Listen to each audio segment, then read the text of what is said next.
You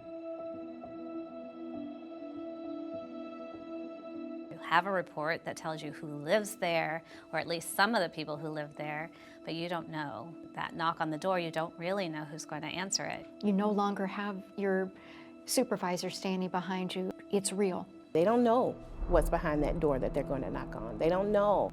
Only the people that are in that room are in that moment. And I knocked on the door, and a man answered who was physically intimidating. He started to yell and to swear at me. Somebody is saying they did something that might have harmed their children. The family will match whatever the person at the door, the trainee, brings to them. And because we were in the sim environment, I could kind of say, whoa, time out. Somebody help me out here. What's the best way going forward? It gives them that opportunity before they first engage with families to practice. And we know that perfect practice makes perfect practice.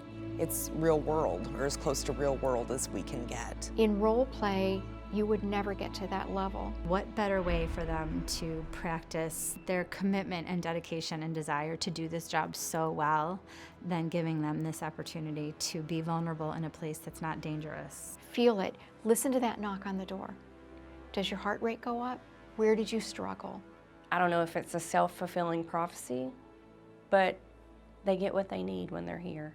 To be able to step in a situation that is so fraught with chaos and sadness and fear, and they rise up and they meet the challenge. It allows them to find courage that they didn't know they had.